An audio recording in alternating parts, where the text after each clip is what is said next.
buenas tardes, Lito Froimovich. Y Gaby, no está la Gaby. Buenas tardes, Ezequiel Segal.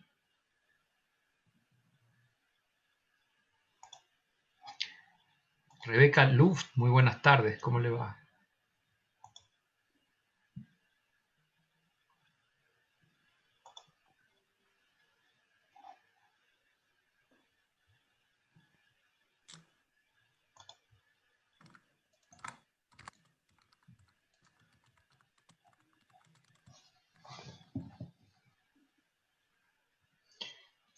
Le vamos a dar unos minutos porque todavía hay mucha gente que quiere ingresar. Así que un poquito de paciencia y ya vamos a comenzar. ¿Se escucha bien, verdad?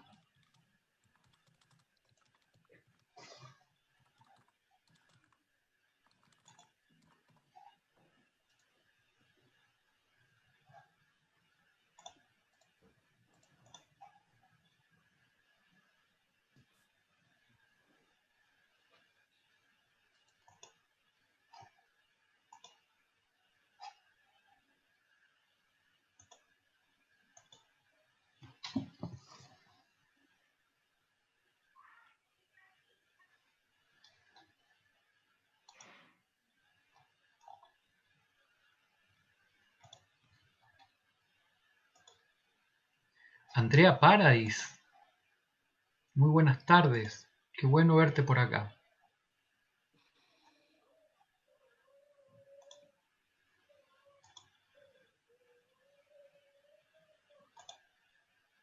Ah, Dafna Geller de Chile. Perdón, entonces, yo pensé que era, mira la casualidad, Dafna Geller, también hay una Dafna Geller de Perú. Entonces, buenas tardes, Dafna Geller de Chile. Ahí está Dafna Geller, claro que sí.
Bueno, en honor al tiempo y a todos los que han llegado puntualmente, a todos y a todas que han llegado puntualmente, quiero darle la bienvenida a esta ya tradicional actividad que organiza la CJCH todos los miércoles, que la denominamos Conversemos con.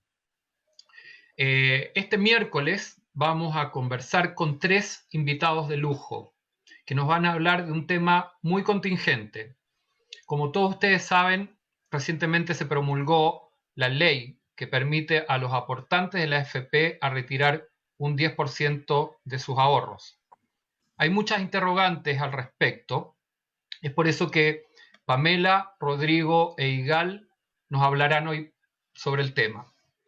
Y paso a presentar a nuestros participantes y expositores, que realmente es un lujo contar con ellos por su vasta experiencia en sus ámbitos, cada uno de ellos realmente un experto en el tema.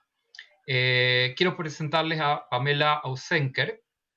Pamela es analista financiera certificada, cuenta con 14 años de experiencia en el sistema financiero, Trabaja en BCI desde el año 2007, desempeñándose en cargos como analista de estudio, analista senior, analista jefe, y en el 2010 pasó a ser Head Equity Research y Estrategia del BCI Corredora de Bolsa. Actualmente trabaja como analista de estudios, anteriormente trabajó como analista de estudios de Principal Financial Group. Pamela es ingeniero comercial de la Universidad Católica de Chile y cuenta con la certificación CFA. Adicionalmente, es directora y secretaria del CFA Society Chile. Bienvenida, Pamela. Muchas gracias por la invitación. A continuación, quiero presentarles a Rodrigo Valdés, también muy conocido por muchos de nosotros. Rodrigo actualmente es profesor en la Escuela de Gobierno de la Universidad Católica, fue ministro de Hacienda, desde donde tuvo que coordinar la presentación de una reforma de pensiones. Previamente fue presidente del Banco Estado y trabajó en banca de inversión en Nueva York y en Chile. También trabajó en el Fondo Monetario Internacional como subdirector para Europa y en el Banco Central de Chile como gerente de estudios. Y también quiero presentarles a Igal Maguenzo. Igal es socio fundador de Pacífico Research, licenciado en Economía y Ciencias Políticas de la Universidad Hebrea Jerusalén, PhD en Economía de la UCLA. Trabajó 12 años en el Banco Central de Chile, donde llegó a ser gerente de análisis macroeconómico. Fue asesor macroeconómico del Ministerio de Hacienda y economista jefe para la región andina y México en Itaú Asset Management. Ha sido profesor e investigador de la Universidad Adolfo Ibáñez y tiene múltiples publicaciones en revistas especializadas internacionales. También ha trabajado como asesor del Fondo Monetario Internacional, el Banco Mundial y el BID. Muy buenas tardes, muy bienvenidos a todos y gracias por haber aceptado esta invitación. Creo que va a ser una tarde, noche muy, muy provechosa para todos. Así que, sin más, quiero que entremos un poquito en el tema que nos convoca y la pregunta que da el título a esta actividad: ¿conviene sacar el 10%? ¿Y qué hacer con esa plata hoy?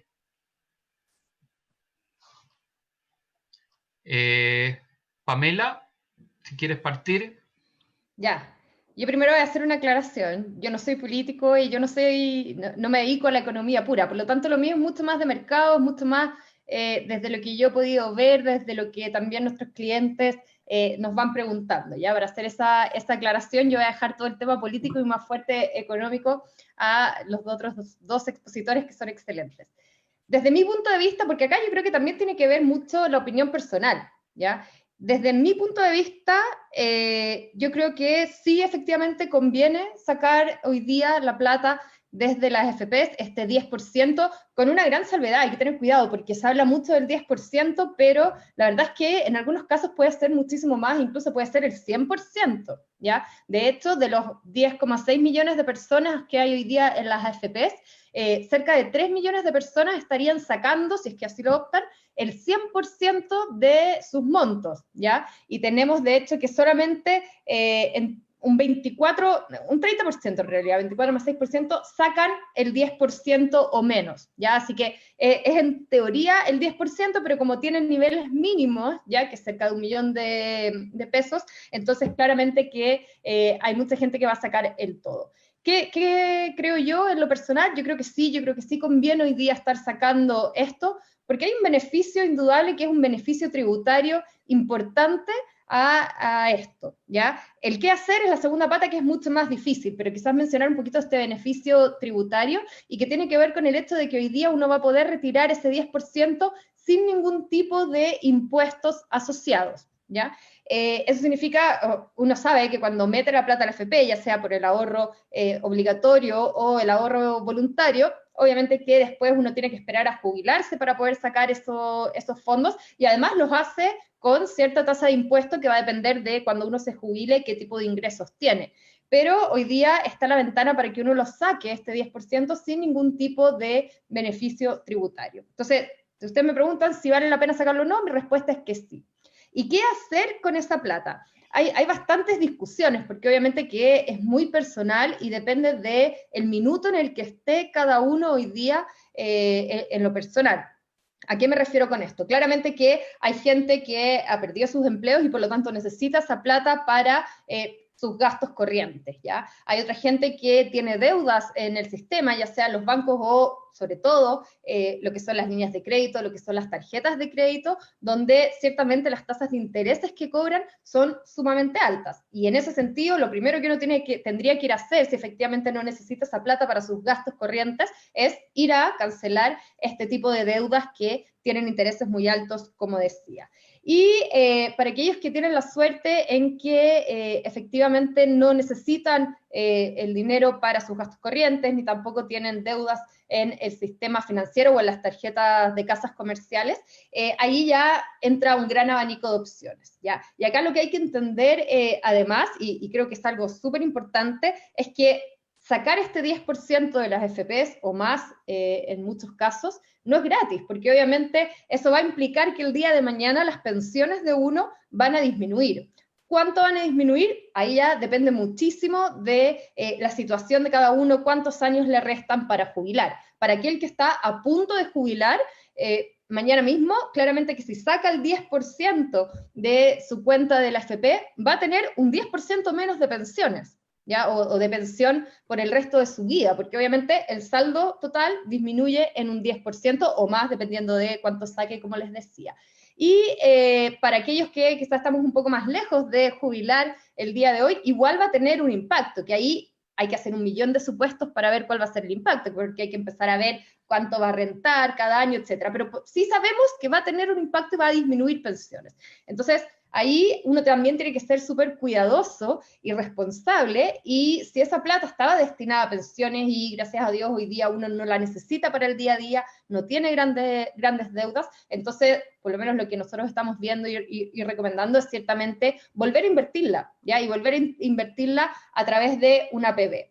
Y acá es donde nuevamente hay un gran abanico de opciones, porque uno puede, y se ha hablado de muchas opciones, ¿no es cierto? Puede hacer APB en la misma AFP, puede meter la plata en la cuenta 2 de la AFP, puede hacer APBs en compañías de seguros, en compañías de fondos mutuos, o puede hacer lo que de verdad quiera con esa plata, ¿no es cierto? Consumirla, invertirla en cualquier instrumento, puede comprar dólares, etc. Claramente que para aquel que está pensando en su jubilación, lo recomendable es entonces invertirla por lo menos, y ahí, si ustedes me preguntan en lo personal, y de nuevo acá son solo opiniones mías personales, yo recomendaría claramente invertirla en el APB, sea donde sea, ya sea en una AFP o ya sea en una compañía de seguros o en una administradora de fondos. Lo que sí hay que fijarse mucho es el tema de los costos, ¿ya? Porque obviamente hay formas distintas de cobrar que tienen las AFPs. Para que uno sepa, cuando uno todos los meses cotiza en una AFP,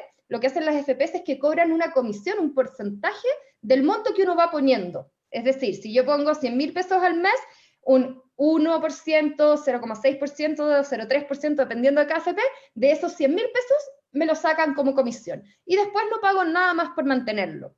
Cuando uno lo pone en una APB es distinto. No me cobran al ingresar la plata, pero sí me cobran por mantener esa plata, y más que por mantenerla, por ir administrándome esa plata. Por lo tanto, lo que uno tiene que empezar a hacer ahí es a, entre comillas, jugar y decir, perfecto, yo hoy día la retiro, siendo que es plata que ya pagó su comisión cuando entró a la AFP, y la quiero poner en APB. Pero ojo, porque voy a pagar de acá a que yo me jubile un porcentaje de comisión por esa plata. Así que lo que hay que buscar es que ese porcentaje de comisión que me cobran sea relativamente bajo. Y en general los cálculos que hemos hecho es que si me cobran por esa plata de que yo meta APB abajo de 0,5%, ya estaría obteniendo un beneficio, ¿ya? De retirarlo hoy día e invertir la APB. ¿Y de dónde sale además ese beneficio?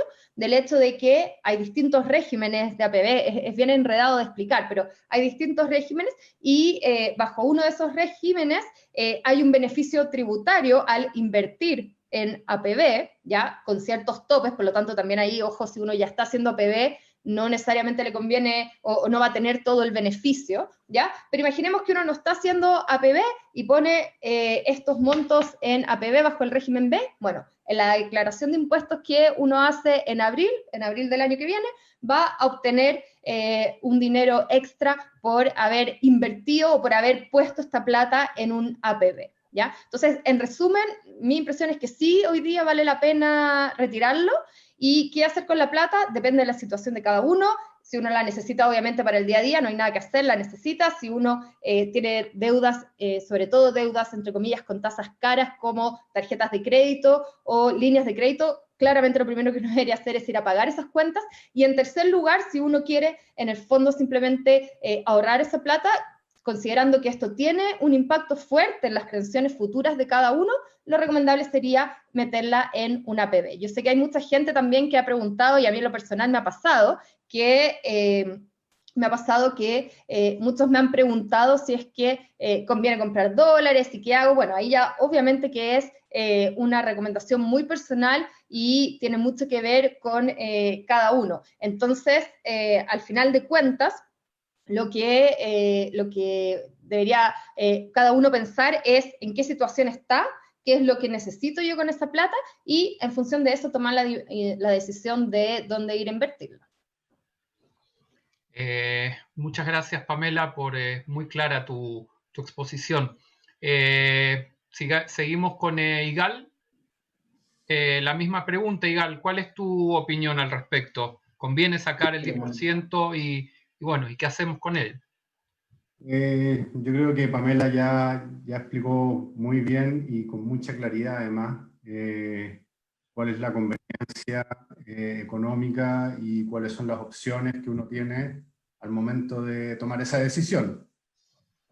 Entonces lo único que voy a agregar es un aspecto quizás que hablábamos el otro día y que de hecho es algo que en la conversación que tuvimos el otro día lo levantó Rodrigo, que tiene que ver con un aspecto más de si debiera sacar la plata más que si me conviene sacar la plata. Entonces, pongamos el caso de una persona que no, digamos, esto se hace con el propósito de recuperar la economía en tiempos difíciles. Entonces, se dio con una solución que es bastante, al final, bastante individualista, ¿no? En que cada uno saca su plata y se las arregla con su plata, pero aún así vivimos en una sociedad y uno debe tomar ese tipo de consideraciones. No sé si dejar la plata, o sea, dejar la plata tiene, digamos, respecto a la sociedad, tiene digamos, si yo no necesito la plata, no voy a tener un beneficio tributario, por tanto el Estado va a tener quizás algo más de plata, pero eso se posterga, es un tributo que igual yo iba a pagar quizás en cuántos años más, depende cuánto me falte para jubilar, y en qué tasa, en cuánto ingreso iba a tener al jubilar. Pero si la saco, yo he pensado quizás lo mejor sería tratar de gastar la plata. No de ahorrarla, de gastarla en el sentido de si es que no necesito la plata y si es que es 1.000.000 de pesos, son 2 millones de pesos, que no me van a hacer ni más rico ni más pobre, aprovechar de hacer ese gasto que tenía planificado, hacerlo lo antes posible para estimular la economía. Eso en el sentido que el propósito de esto es un montón de plata que va a salir a la calle, y mientras más de esta plata se gaste, mayor va a ser el soporte que le va a dar a la economía. Quizás yo no lo necesito porque sigo percibiendo mis ingresos, pero me lo voy a gastar en algo que le va a llegar a alguien cuyo negocio así estaba medio debilitado. Entonces, solamente agregar una dimensión un poquito más, digamos, quizás moral a la cosa que algunos podrán recoger, otros dirán, ¿a mí qué, digamos? O sea, ¿ah?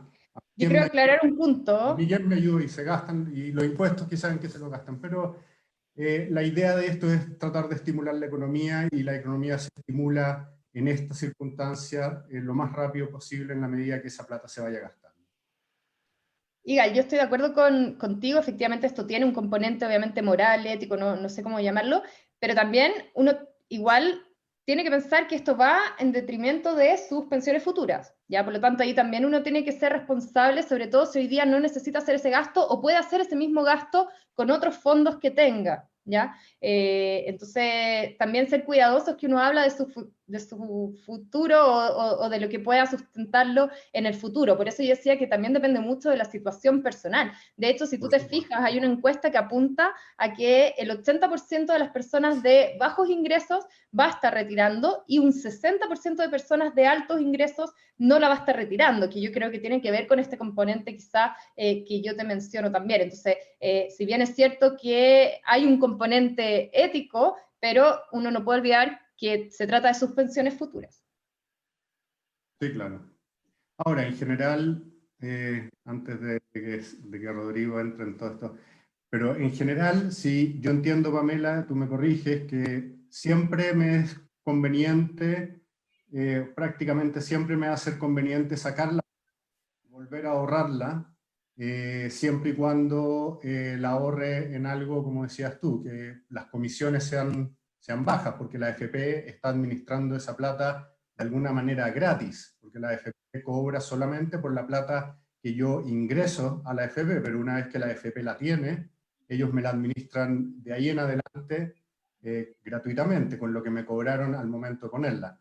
Entonces, si la saco, voy a tener que pagar porque alguien me administre eso y ahí voy a tener que tener un cuidado, pero en el general de los casos voy a poder, de hecho, si yo saco 4.300.000 pesos, cualquier persona, digamos, tiene esa capacidad de sacar el tope y logra sacarle la vuelta tributaria, se podría estar, digamos, ganando como, depende en qué tramo de ingreso esté, podría ganarse hasta 1.700.000 pesos de una pasada, y eso, digamos, va a depender mucho de cuál es el tramo de ingreso en el cual me jubile, más que nada. Pero vamos a hablar de algo cercano a 1.000.000 de pesos que regalito, solamente por haber sacado la plata y ahorrarla de nuevo, quizás en un portafolio muy parecido al que tenía, el fondo A o el fondo E o qué sé yo, lo ahorro más o menos igual y me dieron un regalito. En ese sentido, digamos, creo que ahí es difícil hacer el argumento de no sacarla, pero yo quería hacer por eso, Pamela, creo que tú lo explicaste muy, muy bien y creo que muy claro. Por eso quería aportar con ese otro punto nomás para poner un punto más, digamos, en lista las cosas. Excelente. Gracias, Igal. Rodrigo, queremos escuchar tu opinión y tu experiencia en esto. Como mencioné antes, tú fuiste quien participó en una reforma de pensiones que está muy ligado a esto que estamos hablando hoy en día. Buenas tardes a todos primero, gracias por la invitación. Sí, me tocó liderar una reforma de pensiones que no vio la luz y que quizás habría ahorrado harto los problemas que estamos viendo ahora si se hubiera aprobado el año 2017. Pero ya está, no hay que llorar sobre la leche derramada. A ver, déjeme partir antes de ir al punto de la pregunta específica, si sacar o no y dónde ponerla, un comentario general.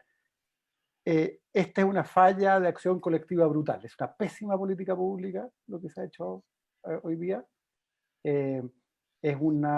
Refleja un problema bien complejo que estamos viviendo en Chile, desde polarización hasta un poco de un sálvese quien pueda del mundo de la política, muchos ángulos que creo que también puede ser interesante discutir.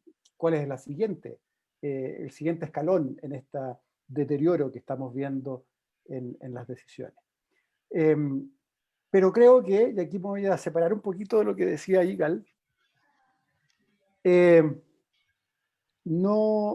creo que uno no está obligado en estas cosas que se están discutiendo a preocuparse de la acción colectiva desde el punto de vista individual. La acción colectiva se hace en la política, se hace con las reglas. Es casi como me dijeran a mí, paga un poco más de impuestos de los que debes, porque es bueno para Chile. Bueno, sí, uno si quiere lo hace, pero los impuestos son un número que se determinan en decisiones colectivas y son lo que son. Igual en este caso, y por lo tanto yo creo que es súper legítimo al momento de decidir si sacar o no la plata, mirar si a uno le conviene o no le conviene. Y ese debería ser, creo, el criterio principal.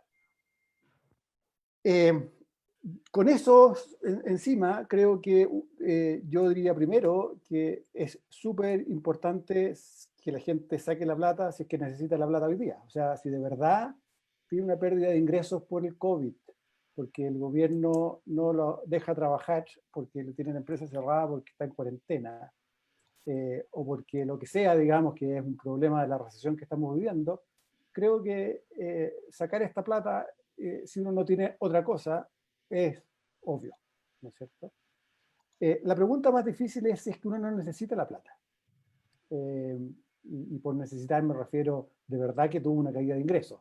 Muchas familias siempre están necesitando plata, pero ahí uno empieza a decir, bueno, el problema es otro, ¿no? Van a sacar la plata, van a gastar y van a necesitar la plata igual después. Entonces, supongamos que hay gente que está más o menos ordenada y la pregunta es, ¿saco esta plata o no? Y aquí yo creo que hay una primera cuestión que es ¿cuántos impuestos está pagando hoy día? ¿Y cuántos impuestos va a estar pagando en valor esperado cuando se retire, cuando esté jubilado? Porque la verdad es que los ingresos cuando uno ya se jubila son habitualmente, no siempre, bastante menores a la etapa activa.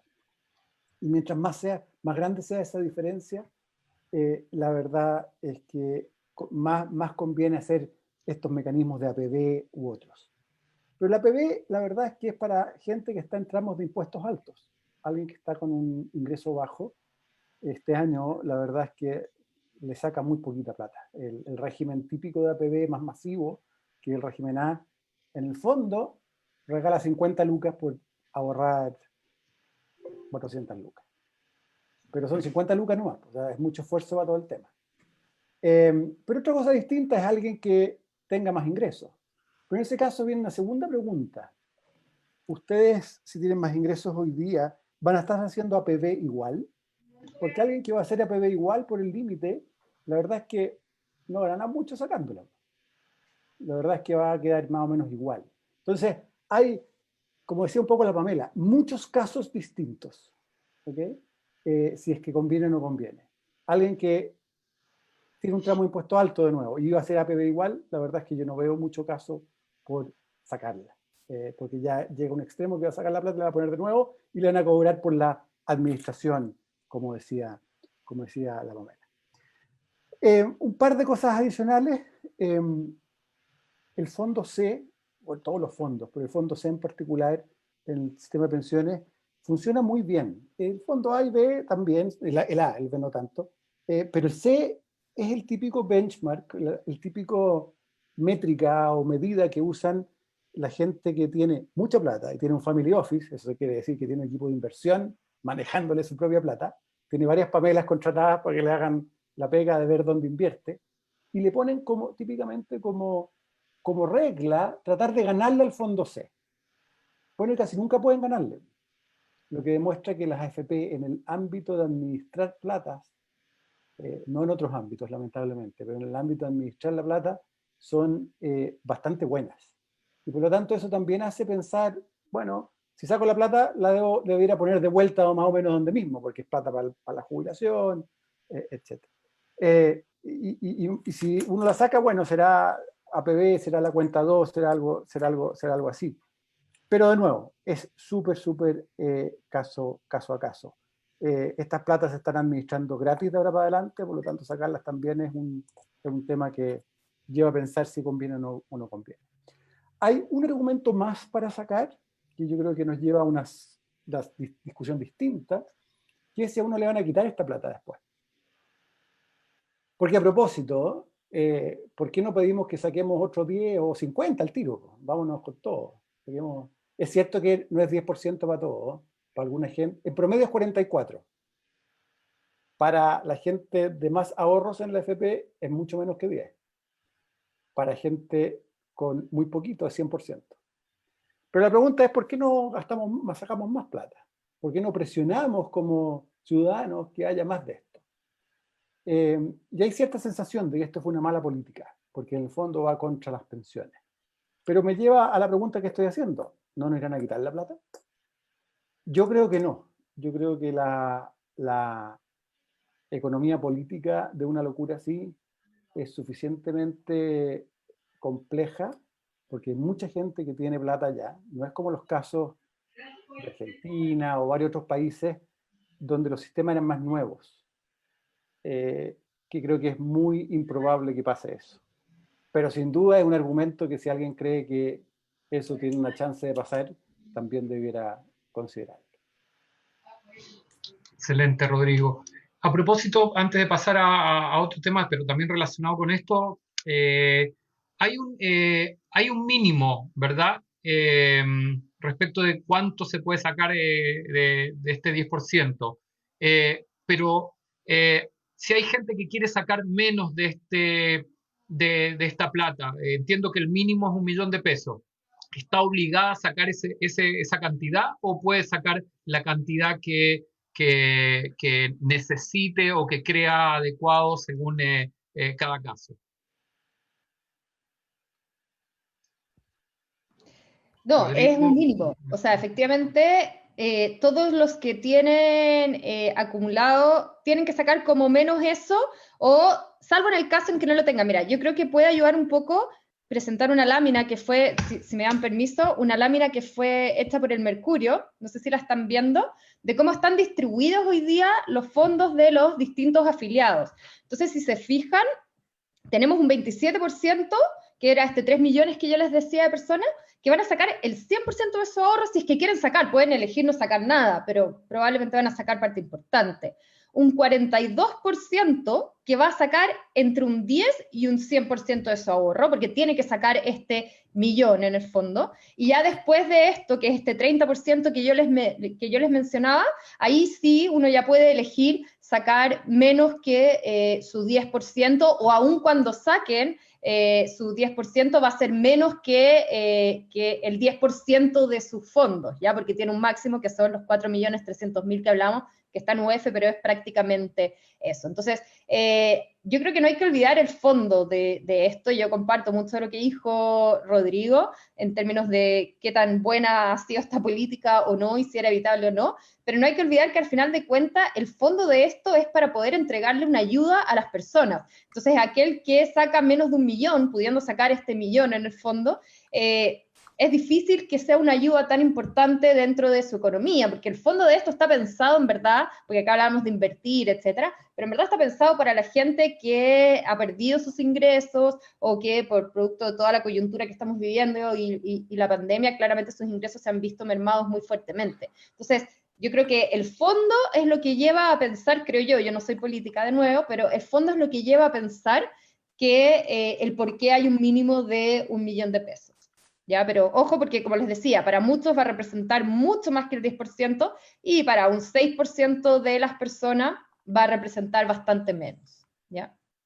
Gracias, muchas gracias, Pamela. Y quizás quiero apoyar un segundo lo que dijo Rodrigo con una diapositiva que yo creo que es bien interesante y que no hay que olvidar, ir pasando de un lado a otro, pero que tiene que ver con cómo han rentado las AFPs. Uno puede estar de acuerdo efectivamente en el sistema o no estar de acuerdo con el sistema, pero sí hay que entender que en términos de manejo de la plata, la rentabilidad que han obtenido históricamente las AFPs ha sido bastante buena. ¿Ya? Como decía Rodrigo, es un benchmark, es algo con lo que nos comparamos todos los que manejamos inversiones a la hora de tomar las decisiones. Y si ustedes se fijan, en general, si uno agarra obviamente el promedio de septiembre del 2002 a lo que es julio del 2020, rentabilidades del orden de 5% para el caso del fondo B, claramente han venido bajando en el último tiempo, pero rentabilidades de este orden son rentabilidades bastante buenas considerando cómo están también las tasas de interés, cómo están las tasas de interés afuera, etc. Entonces, efectivamente, las administradoras de fondos han obtenido buenas rentabilidades. Y me cuelgo quizás para contestar una de las preguntas que había ahí, que era si convenía sacar la plata y prepagar un crédito hipotecario, por ejemplo, ¿ya? La tasa probablemente la tengas que comparar con lo que te están rentando estos ahorros también y que te van a servir para la posterior jubilación, ¿ya? Por lo tanto, la decisión no es tan trivial, porque hoy día, como tenemos las tasas de los créditos hipotecarios, están en mínimos históricos. Entonces, quizás es mejor renegociar esas tasas de interés con los bancos que salir a prepagar un crédito hipotecario que hoy día está a tasas muy bajas versus lo que puede ir generando tus mismos ahorros en las AFPs o en la APB en general, ¿ya? Muchas gracias. Súper claro, Pamela. Hablando del tema, y ayer, como bien mencionaron, hablamos sobre el tema, ¿qué probabilidad hay que expropien fondos? Y esto está relacionado a una segunda parte de la pregunta, a propósito de lo que podemos ver en la calle y los movimientos, donde hay grupos que dicen no más FP, porque consideran que es un sistema que no es beneficioso, y hay gente que sí, claramente está en favor de la AFP. ¿Qué nos pueden hablar, qué nos pueden decir sobre este tema tan importante y tan delicado? Mira, si puedo. Acá hay una pregunta de alguien, Arik Litsi, que dice que si el 30% de los aportantes se va a quedar con 0% en sus cuentas, no da pie para que en el futuro haya menos gente que rechace una nacionalización del 90% restante. O sea que, claro, va a haber gente que va a quedar sin plata en la AFP y esos obvio que van a querer que el resto se nacionalice, o por lo menos van a estar más inclinados hacia eso. Yo, igual que Rodrigo, lo veo difícil, veo políticamente complejo que esto vaya a pasar, pero uno de los efectos importantes de lo que acabamos de ver, creo yo, y creo que más allá de este evento mismo, mirando un poquito más hacia adelante, este es el primer quiebre institucional más o menos importante que tenemos, el que yo recuerdo por lo menos, desde la vuelta a la democracia. O sea, que el Congreso haya aprobado con un resquicio algo que realmente la Constitución le otorga exclusividad al Ejecutivo, y lo hayan hecho de esa manera, y hayan agarrado una institución que había tocado, que era una institución que son los fondos, no son las AFP, a las AFP no las tocaron los fondos que estaban tenían un destino claro.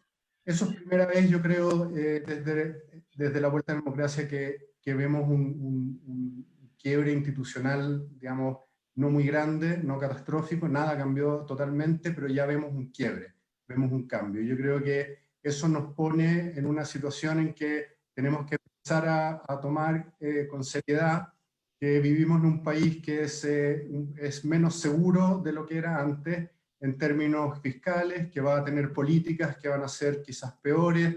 Rodrigo dice que esta política de la AFP es una pésima política, y la verdad es que es una pésima política porque uno puede diseñar no con mucha dificultad algo que hace lo mismo y de mejor manera y más barato. Pero al final igualmente era una política necesaria para estimular la economía, en vista que digamos, no se está dando la suficiente ayuda y no se está dando el suficiente estímulo. Si llegamos a esto por un enredo, y ese tipo de enredo refleja realmente una situación en la cual está Chile, que es una crisis institucional, es una crisis social, que va a perdurar por un buen tiempo, porque no se ve por el momento que haya un diagnóstico común, y no se ve que haya alguna forma de aglutinación que nos lleve hacia una solución, sino que se ve más bien a los políticos, a quienes se movilizan, y a las élites administrando la situación, aprendiendo a vivir en crisis y viendo cómo sacan la mejor parte de eso o salen lo menos perjudicados. No creo que vamos hacia una revolución o un quiebre institucional total como tuvimos quizás en los 60 o en los 70, porque si hay algo en lo que estamos de acuerdo hoy es que estamos en una crisis. Yo creo que eso nadie lo duda, y que tienen que haber cambios, nadie lo duda. Entonces eso abre por lo menos la puerta a la discusión, creo yo. O sea, por lo menos estamos de acuerdo en que tenemos que debatir esta cuestión y hacer algo. pero no, por el momento no se ve mucha solución. Este evento de la crisis institucional y social que viene de hace mucho tiempo, de hecho, viene quizás por lo menos de mediados de la década, en octubre tuvo digamos, un estallido y persistentemente nos sorprende. Entonces el estallido nos sorprendió, esta política del 10%, cuando dijeron, oye, y si sacamos el 10%, yo creo que todos los técnicos, todos digamos, los que están en política, la gente más razonable dijo, no, esto de ninguna manera, o sea, olvídate, no lo van a hacer nunca, así es una tontera. Y aquí estamos con esto instalado. Ahí se cometió un error muy grande en decir que esto era el fin del mundo. Las personas que dijeron que iba a ser el fin del mercado de capitales, que los precios de activos se iban a hacer pedazos, que las acciones se iban a ir al suelo, que el dólar se iba... Porque en verdad, si bien es una gran cantidad de plata, tenemos capacidad de absorberlo, en particular el Banco Central tiene capacidad de absorber esa plata, entonces no tendría por qué tener un impacto tan fuerte sobre los mercados. El tipo de cambio lo hemos visto que se ha impactado, ¿cierto? De tener como al día de hoy ya como unos 15 pesos que están, que son producto de este 10%, pero tampoco es algo tan gigantesco y probablemente es un poquito una sobrereacción que se produce en los mercados. Entonces, ¿por qué digo que es un error haber dicho eso? Porque es como cuando le dicen a los niños, no, ¿cómo se llama? El alcohol es terrible, te va a matar, te va a destruir el cerebro, y después va y se toma un vaso y se da cuenta que no pasó nada. O sea, que de hecho se rió. Entonces vamos por el otro vaso nomás, ¿no? Si me están mintiendo, no me están diciendo la verdad. Entonces estamos entrando en esa lógica de polarización, de que esto es un desastre y después se hace, no es un desastre.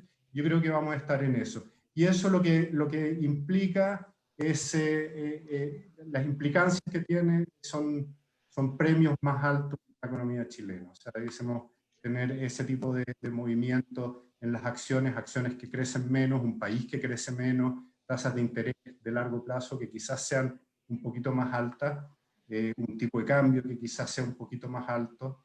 Recuérdense, el tipo de cambio después del estallido social saltó como 50 pesos y se quedó ahí, eso nunca se devolvió. O sea, hoy el peso chileno es considerado una moneda más débil de lo que era antes del estallido. Eso podría incluso profundizarse un poco más. Entonces tenemos que empezar también a pensar en ese sentido, sin escandalizarnos y pensar Chile se va al carajo y usar esas analogías de Chilezuela y no sé qué. Quizá una cosita, mira, muestro una lámina y me quedo más callado. Otro. No, tranquilo. Todo lo que tenga que decir está muy bienvenido, Igal. No sé, eso lo dirán. Ahí ven una lámina con un montón de letras. Sí, claro. Ya. Estas letras, esto que está acá que dice S&P, que es Standard Poor's, Moody's y Fitch, son unas agencias que se dedican a clasificar el riesgo de distintos instrumentos financieros. Entonces ellos le ponen una nota y te dicen qué tan riesgoso es. Mientras más alto, más arriba es la menos riesgoso. ¿Ya? Esta es la deuda de los países. Entonces acá está la deuda chilena. Estos son los países latinoamericanos. Acá está la deuda chilena. Tenemos la mejor nota. Tenemos A+, acá este nos puso A1 y este nos puso A. ¿Eso de cuándo es, Igal, esa calificación? Esto es reciente, no sé, debe ser de ahora, de hoy, si no me equivoco. Okay. Muy reciente. Entonces, ¿esto qué significa? Ya estamos en la deuda latinoamericana, la deuda chilena es bastante por lejos la más segura. Esta raya de acá, es algo que se llama el investment grade. Hay fondos, sobre todo los fondos de pensiones en el mundo, fondos soberanos, que solamente van a invertir en instrumentos que están arriba de esta línea. Si cae debajo de la línea, los van a vender. Y eso es un costo muy grande, porque significa que hay mucha plata ahí afuera en el mundo que ya no va a estar disponible. Entonces Paraguay, hay un montón de gente que no le presta a Paraguay, pero sí le presta a Colombia y a México. ¿Ya? Nosotros estamos muy lejos de llegar a esa raya. Estamos bien lejos. O sea, tampoco estamos todavía, nos falta mucho para estar al borde del abismo. Yo tenía por acá la misma y le agregué otros países de... Acá, mira. le agregué otros países. ¿A qué países nos parecemos? Estamos como Polonia, como Malasia, ¿cierto? Malasia, Polonia, la República Checa. Ese es como nuestro club más o menos de países. ¿Ya? Y países que escuchamos harto, decimos Tailandia, el sudeste asiático, incluso se consideran más riesgosos que Chile. Creo que tampoco hay que tener una actitud muy nerviosa respecto a que estamos al borde del despeñadero, pero sí creo que nos estamos acercando un poquito más. Nos vamos a ir acercando un poquito más hacia la línea negra, que es una forma económica de representar lo seguro que es el país, o lo seguro que estas agencias consideran a nuestro país. ¿Recuerdas la calificación que teníamos antes del 18 de octubre? ¿Cómo modifica todo el estallido social en esta calificación? No, creo que lo único que hubo fue un cambio de perspectiva. Creo que nos cambiaron, porque te ponen la nota, por ejemplo, te ponen A+, pero no hubo cambio. No hubo cambio. O sea, no estamos cambio mirando para abajo. ¿Ah? Pero viene pronto uno. Han habido muchas Sí. amenazas en el fondo, o notificaciones de que va a venir. Somos un país más endeudado, somos un país que crece menos, somos un país con instituciones que se están debilitando, entonces van a considerar que somos un país menos seguro del que éramos antes. Pero antes nos consideraban en verdad que es el Mateo de pelo corto de la primera fila, así, el mejor alumno de la clase, así nos tenían considerado, y en verdad igual éramos un poquito más revoltosos que eso, éramos bastante más chascones que eso. Y ahora se van a empezar a dar cuenta que somos un poquito más chasconeados. Pero otra vez, estamos partiendo desde tenemos un punto de partida muy bueno, eso no significa que como país hay que relajarse, pero hay que estar en medio de estas dos cosas. Agarro mi plata, me voy, arranco y me llevo toda la plata porque me la van a expropiar. Yo creo que no. No creo que estemos en condiciones de pensar que eso es una probabilidad elevada. ¿Tengo que estar tranquilo porque el país va a seguir igual que siempre? Tampoco creo que sea cierto. O sea que estamos viendo que eso no está ocurriendo. Entonces, eso es lo que quería agregar. Oye, Rodrigo. Yo quería mencionar un par de cosas respecto de esto. Quizá, a ver, para poner un contexto donde se está discutiendo hoy día en la política de esto, hay un proyecto de ley del gobierno que algunos senadores han tomado muy en serio y están tratando de convertirlo en un acuerdo político con el gobierno, que básicamente lo que hace es aumentar la tasa de cotización 6 puntos porcentuales sobre los 10 de cargo del empleador. Como la economía está tan mal, va a haber que esperar un par de años antes de que eso parta. Y hay toda una discusión de qué hacer con esos 6, si van a un fondo colectivo, un fondo común. En fin, están en eso. Creo que de esa discusión hay dos cosas que mencionar importantes. Uno, que hay muchos senadores tratando de acordar algo que mantienen el 10% como está. ¿Okay? O sea, hay una mayoría de senadores que saben que aun cuando haya millones de personas sin plata en la AFP, también hay millones de personas con plata en la AFP. Y es obvio que si la reforma agraria dejó las heridas que dejaron en Chile, afectando, no sé, a algunas decenas de miles de personas, si es que algo que afecte a millones es algo muy complejo de hacer y que yo creo que no está en las cartas. Pero lo que sí está en las cartas son otras cosas. Una en particular, y les quiero mostrar dado que mostraron slides los demás, no me va a quedar corto. Hay una cuestión que me gustaría mencionar, que es que la marca FP está muy mala, está muy compleja. Esta es una foto de una encuesta CADEM, pero vieja, de hace unos 6 meses atrás, pre-octubre. Hoy día la situación es incluso más dramática probablemente. Pero fíjense que le preguntan a la gente sobre su confianza en las industrias. Y la AFP son las peores, incluso peor que la ISAPRE, peor que las concesionarias, por lejos. De hecho, en esa foto están peor que el mismo Congreso. El Congreso la gente tenía más confianza en el Congreso que en la AFP. Entonces, arrastramos un problema que es largo de tratar de no sé, describir por qué, pero que es súper complejo. ¿Qué hacer cuando la gente tiene esta opinión de algo tan importante como la AFP? Entonces, yo creo que una de las cosas centrales para hacia adelante es tratar de desmembrar, separar el concepto de ahorro en una cuenta individual, fondeado. La plata es tuya y la plata tiene inversiones detrás del concepto AFP, que es algo que maneja esa plata. ¿Okay? Yo creo que esa separación va a ser muy importante, de manera de lograr en cualquier acuerdo que el 10%, tanto en el stock como en el flujo futuro, se siga manteniendo igual que ahora, pero que la industria sea reformada bastante en algunas dimensiones. Porque decíamos que la verdad eran muy buenos manejando activos, pero al mismo tiempo tienen unas rentabilidades ellos en su negocio que es anormalmente alto, o ha sido hasta ahora anormalmente alto. Y tienen algunas otras consideraciones que dentro del mundo de la política no los quieren mucho. Entonces creo que parte de lo que hay que ir pactando ahora en el corto plazo, que va a ser muy difícil, como está la política, es eso para evitar que se llegue a soluciones como la del 10%. Yo me imagino perfectamente posible que si seguimos igual en Chile, sin ninguna reforma relevante que se sienta, que las personas vean que la política está funcionando, bueno, vayamos por otro 10% en enero o en marzo. ¿Sí? Va a quedar gustando sacar plata a la AFP. Así que bueno, yo creo que no se van a nacionalizar los fondos. De hecho, hay un proyecto de ley que lo propone. Vamos a ver cómo le va en la votación. Yo creo que va a perder lejos. Además, requiere un quórum muy, muy grande.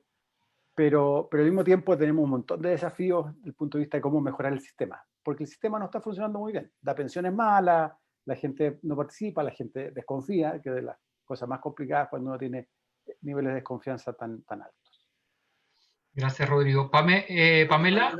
Solamente para agregarte un dato, hay como de las 11 millones de personas que tienen, más o menos 11 millones de personas que tienen cuentas en las AFP, hay más de 3 millones que tienen más de 10 millones de pesos.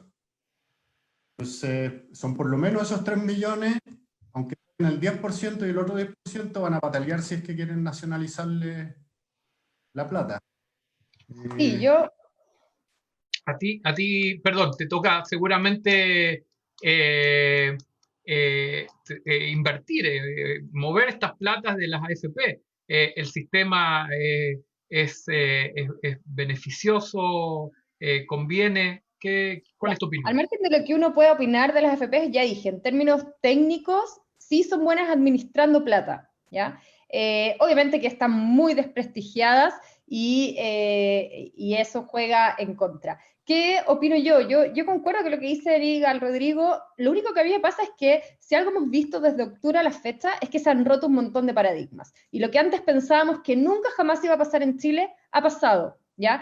Y es verdad, todavía hay gente que tiene mucha plata en las FPS, pero como bien dice Igal, es el 6% con suerte de la población, y probablemente no es el 6% que está en las calles, ¿ya? Y lo que ha tendido a pasar últimamente es que los políticos han escuchado mucho más a la calle, o no sé si escuchado la palabra, probablemente han reaccionado mucho más, ¿ya? Por lo tanto, si bien yo tampoco estoy viendo que vayan a nacionalizar los fondos y ni un escenario tan pesimista, sí creo que eventualmente vamos a tener cambios y que probablemente lo que hoy día conocemos como el sistema ya no lo vamos a tener en un futuro, en varios años más. Y sí creo también que a nivel de imagen país, esto igual está perjudicando a Chile. ¿Ya? El hecho de, y lo hemos visto, en los últimos días han salido un montón de alertas de las distintas casas de inversión de afuera que cubren Chile, como Capital Economics, etcétera, que son bien respetadas a nivel de inversionistas afuera, o incluso de Moody's, por ejemplo, la clasificadora de riesgo que mostraba Igal,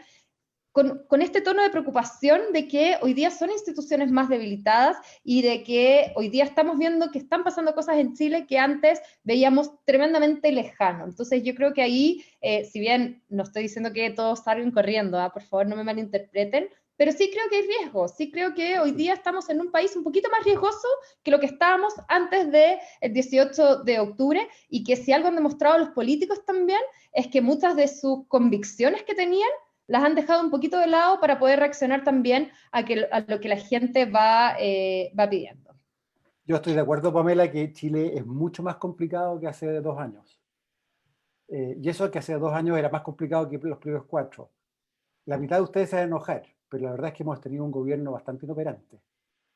Y parte de lo que nos pasó con el 10% es culpa del gobierno. No es culpa de los políticos que simplemente se reeligen con reglas y que ven Twitter y que ven cómo están las encuestas, y si 90% de la gente quiere que el 10% pasa. Pero si el gobierno es incapaz de dar ayudas suficientes, teniendo la plata y teniendo el apoyo, bueno, no hay mucho que hacer. Y es verdad, hemos caído en la escalera. Pregunta de la gente que nos está viendo, a propósito de este tema, ¿los APB también son confiscables? No, nada es confiscable, ¿ok? Esto que sea... Hoy. Bueno, los depósitos también, y su casa también. O sea, es que seamos serios también en la discusión, ¿ok? Es cierto que, a ver, pongamos las cosas en perspectiva casi correcta. El año 2000, habían 30 países emergentes, 3-0, en el mundo con sistemas de AFP. Hoy día quedan 12. El Mercedes-Benz no era tan bueno, parece, como se dice. Ahora, ¿qué sucede? En la mayoría de esos casos fueron países de Europa del Este que no tuvieron la plata suficiente para hacer la transición que cuesta de pasar de un sistema de reparto a capitalización individual. Cosa que Chile ya la hizo, ya gastamos la plata. Nos demoramos 40 años, salió un platal esta cuestión. ¿Okay? Porque el fisco ha tenido que pagar pensiones por 40 años sin recibir plata de los cotizantes. Pero eso ya lo hicimos. Los otros países tenían gente con muy poquita plata ahorrada y tenían además un fisco que le pasaba plata a mucha gente y que era creíble, que le iba a decir a la gente, ¿sabes qué? Olvídate tu cuenta FP, yo te voy a pasar en el futuro tu pensión como les paso a los otros. En Chile eso no es correcto. No ha habido ningún país que haya revertido esto con una historia larga. Dicho eso, si nos seguimos demorando en dar respuesta a la gente y el gobierno Libertad y Desarrollo sigue pensando que un país puede vivir con un sistema de AFP como el sistema de seguridad social, sí, yo ahí ya digo que en 10 años más no sé qué va a pasar en Chile. ¿Ok? Y que cada uno se haga responsable con las cosas que hace respecto de si hace o no hace cosas. Pero yo creo que es muy improbable, porque yo creo que la derecha se da cuenta que tiene que hacer reformas de algún tipo, porque este país es muy raro en cómo está organizado. ¿Okay? Ahora, eso es la AFP. Veo preguntas de una, por ejemplo, una gran pregunta es, ¿el APB me lo podrían quitar? Bueno, es la misma chance, eso tiene la misma chance que a uno le quiten un depósito a plazo. ¿Okay? Y eso sí que no pasa en los países. En Argentina sí, hicieron un corralito. ¿Okay? Entonces, pero ya estamos en un estado en que muchas otras cosas pasan. ¿Okay? Entonces yo creo que no es una cuestión como para de verdad preocuparse. Sí tenemos que preocuparnos del deterioro de la política, del deterioro de la capacidad del gobierno de actuar a tiempo. Ojalá esta apuesta nueva le resulte, pero eso es lo que no nos está funcionando. Y si quieren como mi pedida en serio es, hay que tomarse en serio el proceso constituyente. Es la oportunidad de cambiar la política. La política tiene reglas hoy día que no están funcionando. Igal decía que teníamos la crisis institucional hace rato, o sea, yo tenía, mis amigos, como unos 5 diputados súper sensatos, súper correctos. De la UDI, de RN, par de DC, un tipo de izquierda. Solo uno fue a la reelección, todos los demás no quisieron ir. Bueno, eso no puede pasar. No puede pasar en Chile que los buenos gallos arranquen de esto. Y eso de nuevo tenemos la oportunidad de exigir nuevas reglas. Serán reglas como funciona Israel, serán reglas como funciona España, serán reglas como funciona Estados Unidos, no me importa. Pero nuestra democracia requiere un cambio, si no, las cosas van a seguir saliendo mal. Estoy como candidato ya, ¿no? Muy bien, a lo mejor, ¿por qué no? Por ningún motivo. Leilana te manda a matar, yo creo. A propósito, del tema, hay muchas preguntas sobre el tema en relación a los jubilados. Pregunta a la gente si se puede jubilar, qué le conviene, puede jubilar o espera la edad, le conviene sacar la plata aunque esté a muy poco tiempo de jubilar. ¿Qué consejo pueden dar al respecto a alguien que está ahí al borde de la jubilación? El primero que yo doy siempre en esto es que demore su jubilación lo más posible. Si puede trabajar por mientras, es una bendición seguir trabajando y hace mucha diferencia en la jubilación, demorar un poco de tiempo. No sé si vieron una entrevista a Martín Costabal el fin de semana en el Mercurio. Él hablaba que no tenía nada más la jubilación. Claro, él se jubiló a los 71. Entonces hace gran diferencia eso. Si se van a jubilar porque tienen que jubilarse, es súper específico a la persona, ¿okay? El cómo hacerlo, dónde hacerlo, si es renta vitalicia, si es una persona que tiene retiro programado. Esa es una decisión que nunca son para todos. Ahí hay expertos que se dedican a eso. Lo que yo siempre digo, sin embargo, si uno se siente más o menos joven y que va a vivir tiempo, la renta vitalicia es una gran cosa, porque los retiros programados significan tomar un riesgo. Antes Se queda sin plata. Antes para el cumpleaños te decían vivir hasta los 120. Y eso es muy probable y a lo mejor te están poniendo en una situación un poco compleja. A ver, problemas cómo llego con la plata hasta los 120. Ya no es si llegar o no llegar. Eso es cada vez menos un tema. No hay otra que trabajar más años. Y además que si uno lo piensa, los futuros pensionados han ido juntando una gran cantidad de plata. Y ese pozo se ha ido aumentando y aumentando y en un momento se va a empezar a gastar a mayor velocidad en la medida que, digamos, las generaciones que han ido creciendo se vayan jubilando. Y la torta no crece, entonces no es que porque tener más plata significa que vamos a ser más ricos. Entonces también va a haber que dividirse al final los jubilados tienen que dividirse, repartirse parte de la torta que producen los que están trabajando. Esa es la única regla posible de la realidad de las cosas, porque los productos no crecen en el jardín. Entonces, cada vez van a ser menos jóvenes que van a estar trabajando proporcionalmente para más gente jubilada. Y eso significa que los recursos van a ser un poquito más escasos en ese sentido, a menos que la gente empiece a jubilar más y más tarde y produzcamos por una parte más larga de nuestra vida. No hay magias. Probablemente aumentar las cotizaciones también, porque obviamente que si uno espera que con un 10% después poder tener un 100% de su sueldo a los minutos de jubilar, la verdad es que las matemáticas no dan por ningún lado. Absolutamente.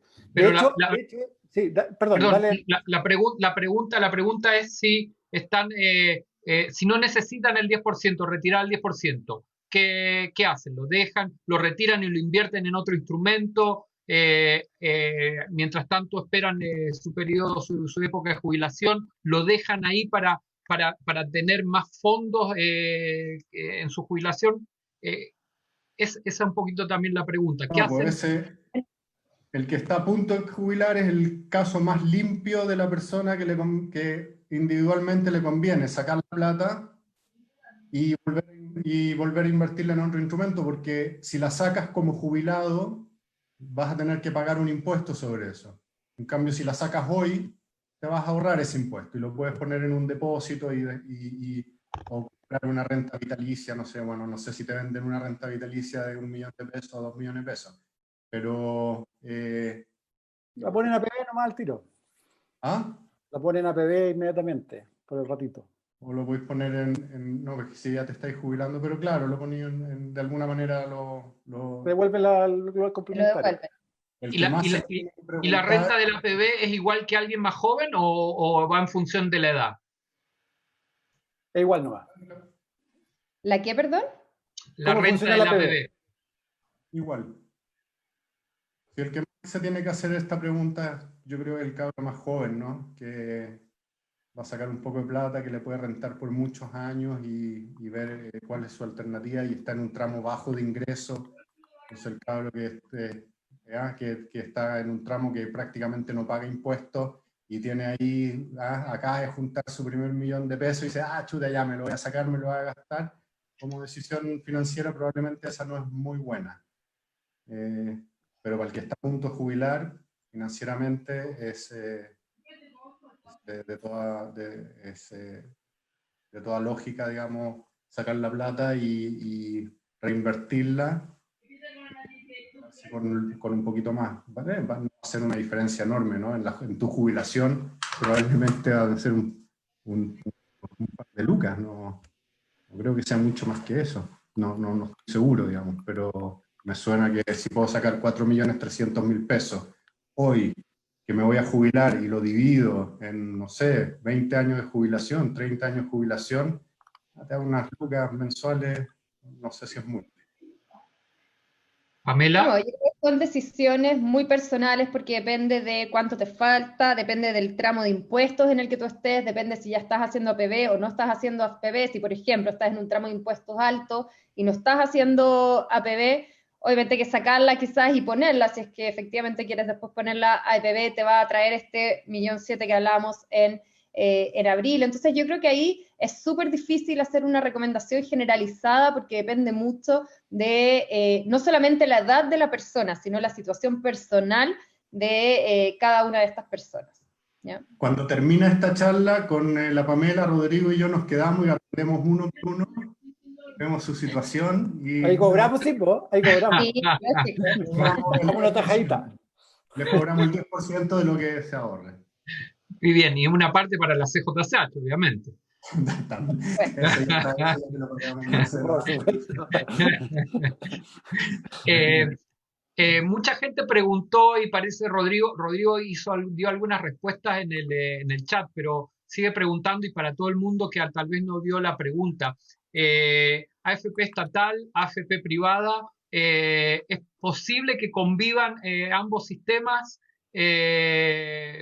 Bien, déjeme mostrarle una slide más, porque al final del día, a ver, la AFP estatal, cuento rápido, ¿tenemos que terminar luego o no? Pues solo para ver cuán largo les cuento el cuento. Pero dime, Marcelo. No, tenemos hasta las 3, 4 de la mañana. Mira, yo era ministro y nos salió el movimiento No Más AFP encima muy fuerte el año 2016. Y venía el 21 de mayo, el discurso, y estábamos bien enredados de qué decir. Y un buen amigo mío, economista, que fue profesor de Eagle en UCLA, vas a ver quién es, me escribe y dice, anuncien la FP estatal, si la FP estatal es la solución. Ya habían mandado el proyecto de ley al comienzo, Arenas había mandado ese proyecto, que está bien armado y está ahí todavía en el Congreso. Entonces yo le dije al presidenta, hagamos esta cuestión, a ver cómo nos va, para ver si zafamos.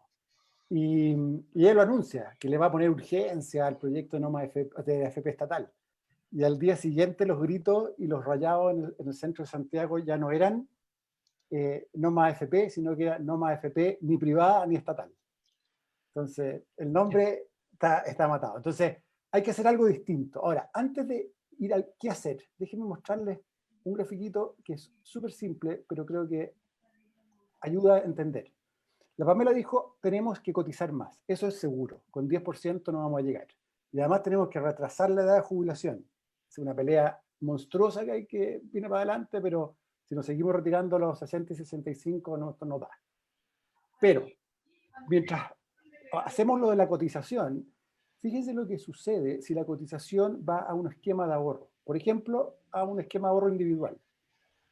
Este gráfico lo que muestra es qué le pasa a las pensiones en el tiempo. Y suben mucho, pero se demoran muchos tiempo en subir.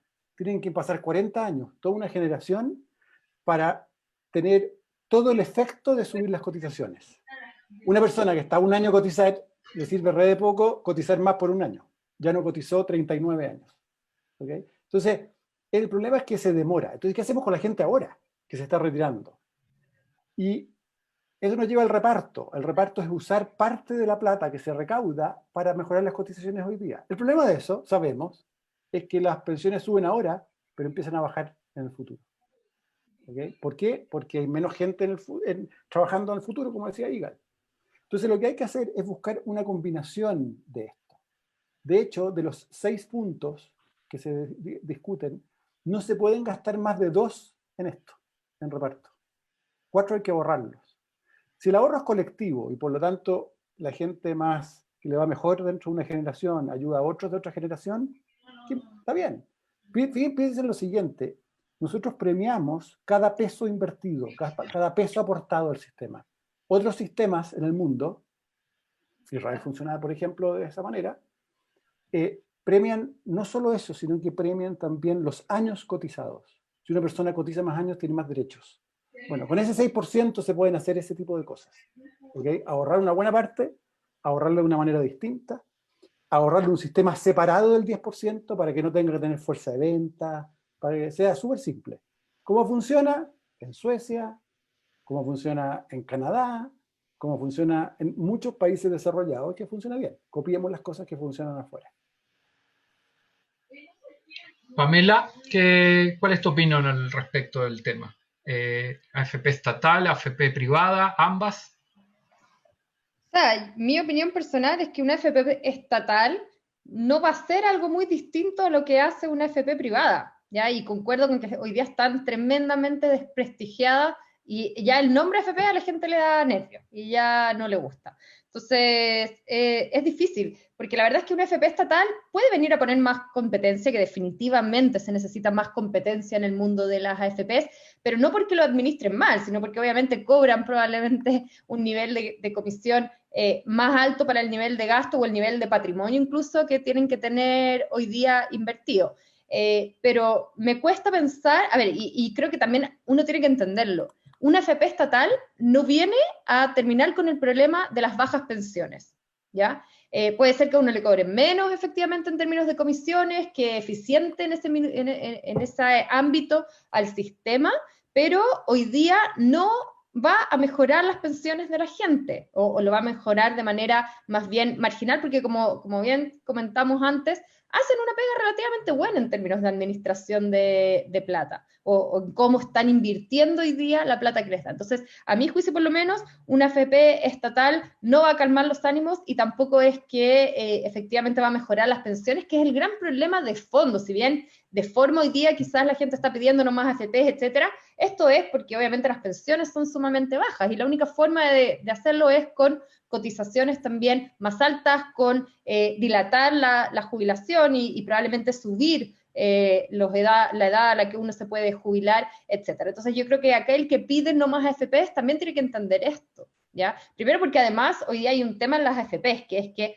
todas actúan relativamente similar, porque se las castiga como sistema si se arrancan mucho y toman decisiones muy distintas y obtienen rentabilidades también muy distintas a lo que son el mismo promedio de las AFP. Y obviamente que una AFP estatal va a tener que entrar con las mismas reglas que tiene hoy día una privada. Entonces, en esa línea hay que tener harto ojo cuando uno lo pide, porque no necesariamente por tener una AFP estatal van a mejorar las pensiones. Hay una cosa. La AFP estatal me parece una gran lesera. No veo cuál es su aporte, y yo no soy muy experto en esto, pero creo que la mayor parte de las huelgas que se hacen en este país, o los paros, son con el sector público, no en el sector privado. Es que una AFP estatal te reparta una pensión mala, ya no quiero ni pensar lo que eso significa, es terrible. Que te lo reparta un privado, por último uno se enoja con el privado, pero digamos, el daño político está allá, pero que adentro del Estado no sé cómo lo hacía. Más allá de eso, tenemos un problema que es el problema de base de por qué tenemos sistemas de pensiones en el mundo, que es porque la gente no ahorra para la vejez. Y en Chile, ahora, con el tema de la pandemia, nos dimos cuenta que esto se traduce además. Gran parte del problema es que como un tercio de los trabajadores no son formales, no están ahorrando para la vejez, no son sujetos de ayuda del Estado cuando hay problemas como este, y ni un sistema de reparto, ni un sistema de ahorro, ni de ahorro colectivo, nada de eso lo va a solucionar. Lo único que tenemos son las pensiones básicas solidarias, que a alguien independiente le pueden llegar, si fue informal, poder tener una vida muy cómoda, y va y cobra su pensión solidaria, y tiene no sé cuántos departamentos que le sacan la renta o lo que sea. Y ahí hay un tema que también no se está abordando, que es que se tiene que incrementar fuertemente la formalidad en Chile, pero hemos tenido toda esta pandemia, hemos tenido ese problema. ¿Cómo le pasamos plata a las familias que no son formales y que no tenemos cómo llegar a ello? Y salió todo el tema, y no se hizo nada al final en esa dirección. Al final no se hizo nada en esa dirección y nos vamos olvidando del tema. Ese es un problema que va a afectar nuestro sistema de pensiones, yo creo, muy fuertemente, porque tiene que ver con, bueno, con las lagunas y con la informalidad. Y eso no está ni en una FP estatal, ni en un sistema A o B. En cualquier sistema va a tener el mismo problema. El que no cotiza, no recibe. No sé, Rodrigo, si estoy en lo correcto. Ese es un gran tema. Yo agregaría que cuando esa gente que no cotiza y no recibe se siente que no tiene derechos a recibir, no es tan grave. Es complicado, éticamente hay que hacer algo, pero cuando la misma gente que no cotiza, además siente el derecho que tiene que recibir. Por ejemplo, la clase media hoy día, que no paga impuestos, que quiere que el fisco lo ayude. No toda la clase media, pero la clase media que no tiene derecho al seguro de cesantía. Entonces, es bien enredado esto de darle plata a algunos y no a otros. Y a los que se portaron bien, tienen que irse solitos por el seguro de cesantía. Y los que nunca cotizaron, ahí vamos a darle un bono. Entonces, como dice Igal, tenemos un enredo bien grande, que tiene que ver con una concepción de la sociedad que es un poco menos comunitaria de lo que debiéramos exigir. Creo que parte de lo que se viene en los próximos años es la búsqueda de cómo uno hace que la gente participe. Una de las cosas que tenemos que hacer, que va a ser muy, muy impopular, pero la clase media va a tener que pagar impuestos a la renta en Chile, como en todas partes del mundo. En Chile solo 15% de la gente paga impuestos a la renta. Somos el país por lejos de la OCDE que tenemos un mínimo exento, lo más alto, relativo al PIB, relativo a cualquier cosa. Así no pueden funcionar los países. Para mirar el tema de los ricos, todo lo que uno quiera. Pero no vamos a solucionar el problema de Chile si es que mucha gente quiere que le ayuden y nunca aportar. O sea, no pagan impuesto a la renta, pagan IVA, como todo. Eso sí. IVA. Sí, pagan IVA por los bienes, pero no por los servicios. Pero no por... Sí. Pero el tema de cuánto uno paga impuestos no tiene que ver también con los ingresos, los niveles de ingresos que tenemos. Sí. Porque supuesto, probablemente los gringos pagan mucho más impuestos que nosotros, en Israel también se paga mucho más impuestos que nosotros, pero tienen ingresos per cápita mucho más altos que los nuestros también. Pero los países desarrollados, cuando tenían nuestro ingreso per cápita, muchos de esos países hicieron pactos que aumentaron la carga tributaria enormemente. Australia, Canadá, Nueva Zelanda, al momento que tenían nuestro ingreso de hace 10 años atrás, empezaron a subir significativamente sus cargas tributarias. Y eso no significa que el súper rico va a pagar. No, aquí hay un problema de todos van a tener que ponerse con más, para generar un espacio común, que es, por ejemplo, tener mejores pensiones, por ejemplo, tener mejores colegios, etcétera, ¿no? Ahora, esto no lo garantiza, porque Argentina y Brasil también tienen las cargas tributarias que tienen ellos.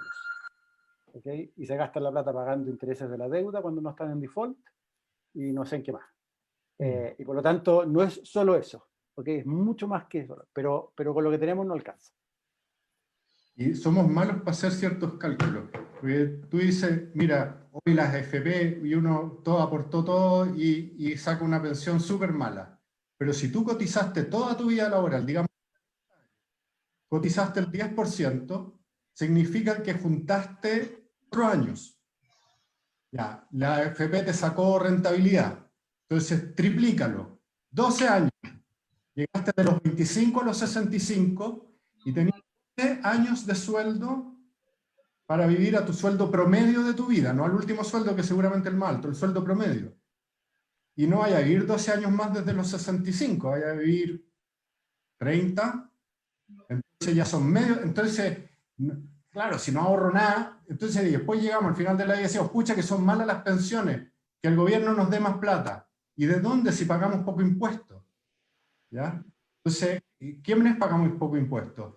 No los súbditos, pero resulta que en verdad todos estamos pagando la carga tributaria en Chile promedio, no es muy alta. No es particularmente baja, pero tampoco es muy alta, digamos. O sea, es más baja de lo que pagaban los países desarrollados cuando tenían nuestro nivel de ingresos.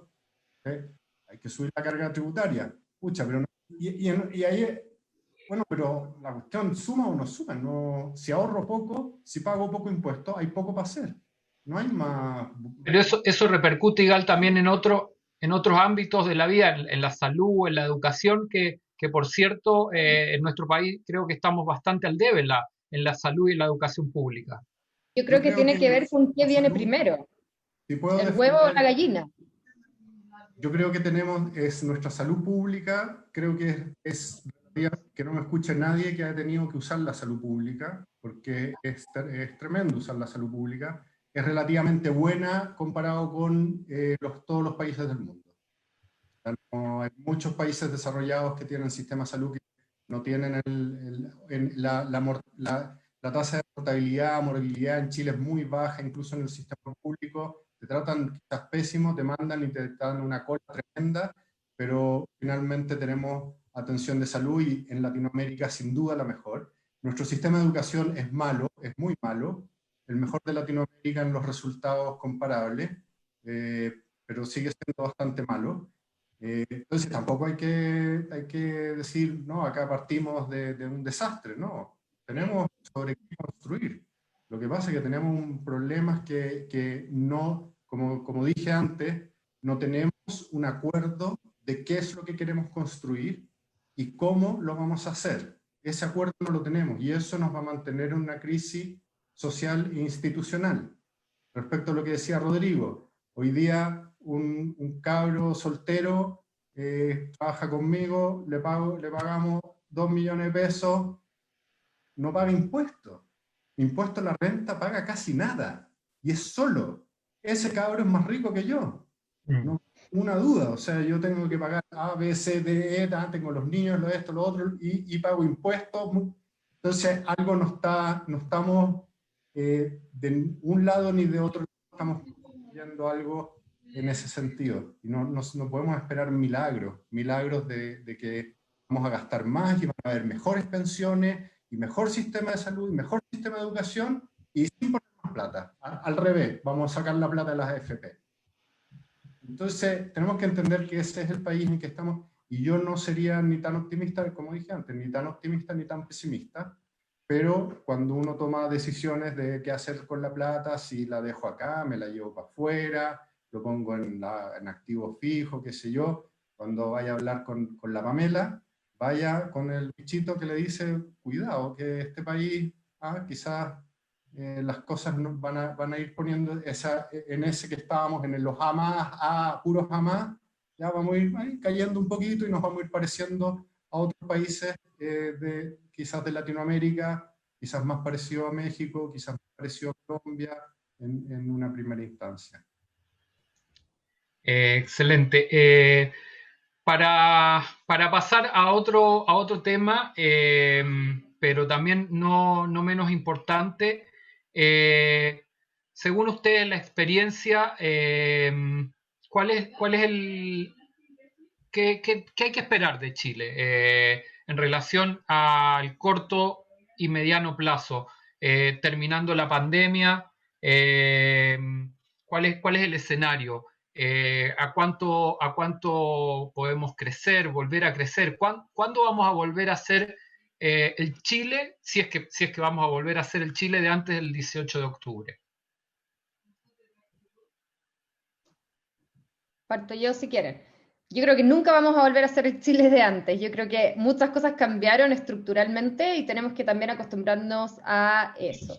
Este año probablemente vamos a ver si una caída muy, muy fuerte en todo lo que es el crecimiento, mejor dicho, contracción de lo que es la economía chilena, probablemente menos fuerte de lo que hubiéramos visto si no hubiera estado este tema del 10% de las AFP, porque parte de eso se va a ir a consumo sí o sí, por lo tanto en algo va a mitigar. Nosotros en particular, y estas son estimaciones del economista jefe del banco, que es Sergio Lehmann, que yo me imagino que muchos lo conocen, este año probablemente vamos a estar con una contracción del orden de 6%, era bastante más cercana al 8 y tanto por ciento antes de esto de la AFP, y ya el próximo año podríamos estar viendo una recuperación, pero ojo, porque va a ser una recuperación muy parcial. Ya estamos pensando recuperación del orden de 3% para el próximo año. Porque no hay que olvidar que el tema inversión, si bien consumo ayuda claramente, igual va a seguir deprimido, y el tema inversión es bastante complejo porque obviamente que depende mucho de la confianza que tengan los distintos actores que invierten. En particular, nosotros miramos mucho los índices de confianza empresarial que todavía están en niveles muy, muy pesimistas. Entonces es difícil ver un repunte tan fuerte también en lo que es inversión. Y eso va a llevar a que este año tengamos una caída bien fuerte en lo que es el crecimiento económico, o en este caso contracción económica para Chile, que está muy alineado con el resto del mundo, porque en eso también hay que tenerlo claro. Todos los países del mundo, quizás con la única excepción de China, que va a ser muy marginal, todo el resto de los países del mundo van a mostrar una caída brutal en lo que son sus PIB, ¿ya? Y qué tan rápido sea la recuperación va a depender mucho, primero, de cómo evolucione toda esta pandemia a nivel global, por supuesto. Segundo, de cómo venga el tema social, probablemente de cara a octubre, que va a ser el plebiscito, y eso impacta muy fuertemente la confianza de los empresarios, y eso lleva entonces a que la inversión probablemente no repunte muy rápidamente o muy fuertemente en los próximos años. Así que yo creo que tenemos que sacarnos un poquito de la cabeza esos crecimientos de 6% a los que en algún minuto estábamos acostumbrados. Yo creo que eso no lo vamos a volver a ver, por lo menos no en el corto plazo, y no a menos que tengamos cambios estructurales serios, y probablemente un golpe muy fuerte este año y un repunte no tan fuerte, no tan pronunciado para los próximos años. Esa por lo menos es nuestra visión en términos de crecimiento económico, y donde el desempleo con altísima probabilidad va a seguir del orden de 2 dígitos, es decir, arriba del 10% este año seguro, y estamos viendo que 2021 y 2022 también vamos a seguir con desempleo arriba del 10%. Igal. Mira, yo fíjate que bueno, este año va a depender todo y es increíble, ¿no?, lo que estamos viviendo. Depende del virus, de la capacidad de unos científicos de hacer un cóctel que nos puedan sacar de esto. Y después viene una recuperación que ojalá empiece lo antes posible. Yo tengo, de la recuperación soy un poquito optimista, más optimista que Sergio Lehmann, porque, mira, el precio de nuestras exportaciones, del cobre en particular y de las otras exportaciones, no se ha visto tan afectado. Nuestros mercados de exportación, el más importante es China, sigue creciendo, no como antes, pero es un mercado tan inmenso para nosotros que en verdad que crezca un poco y ya tenemos mercado. El mundo desarrollado se va a estar recuperando y hay mucha liquidez. En el mercado hay mucha liquidez, esperando que gente que está, digamos, dispuesta tiene un buen plan, o tiene una empresa que quedó media parada y necesita la liquidez para echarse a andar. La liquidez aparentemente está. Es verdad que los créditos no han funcionado como se pensaba que funcionaran, pero eso es para la etapa más digamos, de resistir el golpe. Pero ya cuando empieza a recuperarse, son etapas que, digamos, se puede aprovechar esa liquidez de mejor manera. Yo pensaría que se va a hacer más rápido, y los sectores más grandes que tenemos no son muy intensivos están en mano de obra. Tenemos, ¿cierto?, todo lo que es el sector minero, que sigue funcionando. Se va a recuperar los sectores de exportadores más o menos rápido. Entonces quizá el empleo se queda atrás. Ahora tú dices, si vamos a volver al mundo pre-octubre, ya, yo voy a tirar acá de nuevo una cosita. Pre-octubre no crecíamos nada. Si nosotros, después de la crisis financiera, el año 2010, 2011 y 2012 se creció bastante, si se acuerdan, el cobre a 4, con China, digamos, metiéndole con toda la economía, y nos jalaron, nos empujaron bien, fuimos bien, se pasó eso, y mira, entonces, es un país que viene desde el 2014 creciendo al 2%, sin hacer ningún cambio, sin hacer ninguna reforma importante en nuestra economía, en nuestro país, en cómo funcionamos. De hecho, lo que ha pasado es que nos hemos ido metiendo. Si uno mira la confianza en las instituciones en Chile, y mira este gráfico, va a ver cómo coincide una cosa con la otra. O sea, esto significa, si uno toma esto, significa que desde el 2014 el crecimiento por persona en Chile es prácticamente cero. Es una sociedad capitalista donde se nos dice que uno trabaja para ir creciendo, para ir ganando cada vez más, uno se esfuerza y eso no pasa. La distribución del ingreso no ha mejorado sustantivamente desde este momento. Entonces, volver atrás de octubre no es lo que estamos pensando. Tú cuando preguntas, me imagino que estamos preguntando en qué momento vamos a volver a los 90 o los principios de los 2000. Escucha, eso que está súper atrás en el pasado, o sea, ¿por qué no nos empezamos a preguntar también por los años 60? Si eso quedó bien, está bien atrás en el pasado, tenemos que pensar cómo hacemos para seguir hacia adelante. Este es el país en que estamos viviendo, es un país que crece al 2%, y eso tiene que ver con instituciones muy débiles, con una crisis social, con políticas debilitadas, con malas políticas y muy pocas reformas. Digamos, el gobierno en que estuvo, que participó, alcanzó a participar Rodrigo Valdés, un gobierno que se planteaba como muy reformista, y lo que hizo, digamos, fueron reformas, pero subir los impuestos, más plata para las pensiones, más plata a educación gratuita, un cambio en el sistema educacional que fue más o menos profundo, eso hay que reconocerlo, que tiene que ver con el tema de la educación subvencionada, no sé, y el sistema de admisión escolar. Eso fue profundo, no sé cuáles han sido los resultados, soy lejos de ser experto, pero me parece que es el cambio más profundo que ha hecho Chile en mucho tiempo. El problema de las pensiones, ¿hace cuánto sabemos? Son décadas que sabemos esto, no es hace 5, son décadas. ¿Qué se hizo? Se puso un pilar solidario, se parchó un parchecito acá, el otro parchecito acá, y cuando Rodrigo Valdés dijo cambiemos el sistema y hagamos un sistema bueno, se enredó la cosa y ahí quedó. Ya hasta ahí llegamos. Entonces, ojo con esa pregunta de antes del estallido social. El estallido social se enmarca en un deterioro que tiene este país que lo viene arrastrando hace un buen tiempo atrás. Y eso, digamos, ya si uno quiere hacer historia económica o lo que sea, ya ahí, no sé, hay otra gente mejor que yo, pero tampoco hay que ser ingenuo y pensar, hubo de repente un estallido y cambió el país. No, no, no, el estallido es parte del cambio que venía sucediendo en este país, y así creo que esta es la perspectiva que tenemos más allá de este año que va a ser horrible, está siendo horrible, no es que va a ser, y de una recuperación que va a ser más o menos lenta, y eso tampoco tenemos mucha idea de cómo va a pasar, porque es algo que no hemos visto. Nunca hemos visto una recuperación de una pandemia en el mundo globalizado. Entonces lo vamos a ver por primera vez, vamos a aprender. Yo soy un poco más optimista ahí que Sergio, pero no con mucha razón, digamos, más con 3, 4 elementos que les dije, y eso sería, con mucha incertidumbre. No, pero yo me refería claramente a los índices que crecíamos históricamente, probablemente no volveremos más, pero el tema tiene que ver con un poco con la estabilidad y sobre todo la puesta en marcha de la producción, que fue muy afectada de vuelta por la crisis post-18 de octubre y ahora por la pandemia.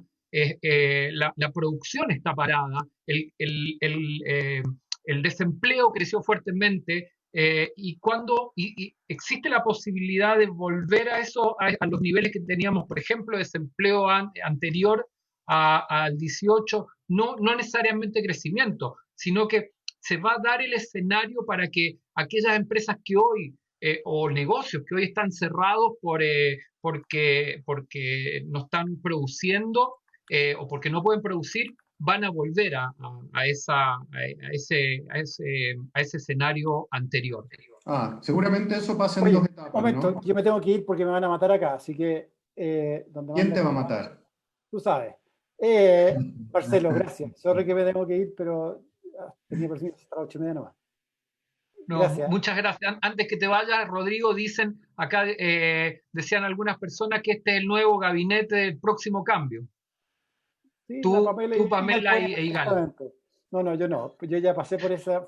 Yo ya fui a Vietnam con un cuchillo en la boca y nada más. Así que nos vemos. Chao, chao. Gracias, Rodrigo. Muchas gracias por participar.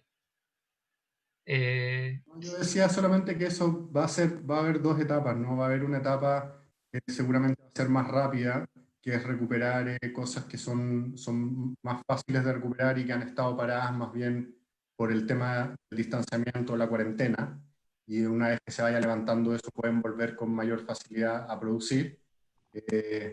Y hay otras cosas que se van a demorar más, dentro de ellas obviamente el turismo y lo que es todo lo que es este tipo de servicios de esparcimiento, son los que más se van a demorar. Esos son muy intensivos en mano de obra, mucha gente trabaja en eso.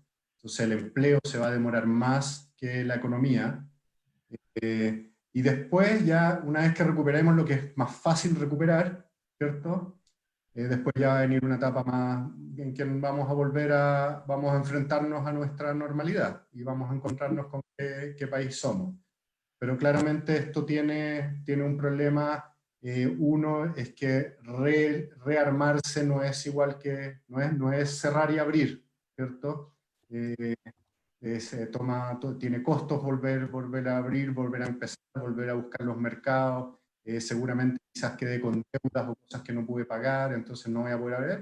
Todo eso va a tener una dinámica. Pero la gente va a salir, la gente tiene que comer el almuerzo, tiene que comer la cena, quiere ver la tele, entonces todos esos servicios, digamos, van a agarrar, yo creo, hay mucha parte de la economía que va a agarrar con bastante velocidad. Hay temas también que hay que ver que quizás nos parecen un poco más de ciencia ficción, pero vamos a ver qué tan importantes son en Chile, que nos acostumbramos a trabajar con menos gente, nos acostumbramos a hacerlo desde la casa, es más eficiente en muchos casos, evitarse el tiempo de traslado. Vamos a ver cuánto de eso queda, y eso en muchos casos es sustitutivo de mano de obra, entonces gente que tenía pegas que no se van a reincorporar, porque durante la pandemia aprendimos a hacerlo sin pegas, o aprendimos que mejor lo hacemos sin oficina, o con una oficina más chica y no va tanta gente. Entonces no hay que limpiar tanto, y ya. Se habla mucho de eso, sobre todo en las economías más desarrolladas puede ser algo muy importante porque hay una tendencia muy fuerte a la robotización. Otra tendencia que se habla es que tú antes decías, ya, yo me traigo mis cosas de China, ¿cierto? Que es más barato, pero con una pandemia me quedo parado. Entonces, si este tipo de eventos se empiezan a repetir y empezamos a tener guerra comercial entre China y Estados Unidos y cosas así, entonces quizás voy a querer ciertas cosas que antes se traían de afuera, más cerca, incluso en casa. Entonces, vamos a tener que ir viendo, vamos a ir aprendiendo. Seguramente una etapa más rápida y otra etapa que va a ser mucho más lenta y progresiva, y ojalá, yo pensaría, un buen escenario es que a finales del próximo año estemos produciendo más o menos lo que producíamos antes de que partiera la pandemia. Gracias, Iga. La misma pregunta, Pamela, pero si nos puedes contar sobre los instrumentos, dado que tú estás en la banca, ¿qué instrumentos va a haber para la reactivación? Porque finalmente las pymes, el dueño de la empresa, el dueño del negocio, en estos 3 meses se comió los ahorros y a lo mejor hoy no tiene para levantar la cortina. En el momento que pueda levantar la cortina, ¿va a haber apoyo por parte de los bancos? ¿Va a haber instrumentos que le permitan reactivar la economía? A ver, yo entiendo que los bancos también en muchos casos están medio desprestigiados, sobre todo cuando hay crisis, pero uno tiene que entender que el negocio de los bancos es prestar plata, porque lo que está pasando hoy día, que se ha visto que las colocaciones han caído de manera brutal, ¿ya? Y eso no genera ingresos tampoco para los bancos, aun cuando uno los quiera a veces como demonizar, también uno tiene que entender que el negocio es prestar plata de manera obviamente responsable, cuidando todo lo que tú quieras, pero ese es el negocio, ¿ya? Entonces, yo ahí, si bien quizás los préstamos COVID o todo no han sido todo lo buenos que podrían haber sido, sí mencionar que los bancos están haciendo un esfuerzo bien grande. Yo lo veo, obviamente acá no soy objetiva, tengo un sesgo muy grande, pero yo lo veo, por lo menos internamente, los mensajes que se pasan es ayudemos a los clientes como podamos ayudarlos. tratemos de darles soluciones, ¿ya? En ningún caso ir frenando tampoco esta recuperación, porque a nadie le conviene, ¿ya? Y porque obviamente también uno siente cierta responsabilidad social de tratar de sacar adelante las empresas, de tratar de impulsar precisamente la recuperación y el crecimiento. Por lo tanto, efectivamente los instrumentos van a estar, ¿ya? Y de verdad que de manera responsable los bancos lo que quieren es seguir prestando plata, eso también igual hay que entenderlo. Obviamente que van a ser más restrictivos porque el riesgo es otro, indudablemente, porque el costo de salir también a financiar los bancos es otro hoy día en esta coyuntura, porque los reguladores además te están exigiendo distintas regulaciones nuevas, etcétera. Pero el fondo, el bottom line es que efectivamente sí vamos a buscar mecanismos y van a haber fondos para salir a ayudar a esta reactivación, por lo menos desde la banca. Por lo menos en el caso que a mí me toca ver de cerca todos los días. Bien, Excelente. todos al seguir, la Pamela nos dijo. Muchas gracias Pamela, muchas gracias Igal, muchas gracias Rodrigo, aunque ya se haya ido. Realmente fue muy una conversación muy esclarecedora, muy educativa, por cierto, y como dijeron varios por ahí en el chat, una asesoría muy buena y completamente gratuita, así que se agradece mucho. Y bueno, para cerrar quiero dejar a nuestro presidente, al presidente de la Comunidad Judía de Chile, Gerardo Borodiller, para que nos diga unas palabras y cierre este evento. Gracias, mil gracias. No, gracias. La verdad que nosotros efectivamente agradecemos a todos los asistentes que hoy día nos acompañaron, pero muy especialmente a Igal. Hace mucho tiempo que no nos veíamos y nos vimos a través de un Zoom. A Pamela tuve la oportunidad de conocerla y a Rodrigo siempre es un privilegio contar con ellos, con sus opiniones y sus comentarios muy atingentes en la contingencia nacional. Como ven, no nos estamos hundiendo, hay que navegar con calma. Las cosas no están fáciles, pero vamos a salir adelante todos juntos, como comunidad, unidos y trabajando en conjunto. Quiero agradecer también a Marcelo, a Jackie, a todo el equipo, a Dafne, a Carol, a Marco, no me falta ninguno, creo que no, por el gran trabajo que realizan y quiero contarles que tanto a Igal como Pame y como a Rodrigo los llamamos, inmediatamente dijeron que sí y estuvieron presentes y queremos agradecerles. La verdad que ha sido un honor para nosotros y un privilegio poder escucharlo. Y bueno, desearles a todos que tengan una muy buena noche. Ojalá que vayamos al ayuno que corresponde, ¿no es cierto? Tisha B'Av. Y bueno, mandarles un saludo y un gran abrazo a cada uno de ustedes. Eso sería, Marcelo. Muchas gracias y buenas noches. Chao, muchas gracias. Gracias por la invitación y por conectarse. Muchas gracias a todos. Tienen la posibilidad de abrir sus micrófonos para quien quiera saludar y decirle algo a los panelistas también, así que al final estos últimos minutos para eso. Un abrazo a todos y muchas gracias. Los panelistas ya tienen hambre también. Ya, los que se conectaron. Igal, estamos en Tisha B'Av, hay que ayunar. Responsabilidades familiares, hay niños que acostar. También. Yo veo algunos que ya están masticando cosas ahí. Ya. Chao, chao, Marcelo. Muchas gracias. Que estén muy bien. Saludos. Gracias por la invitación. Chao.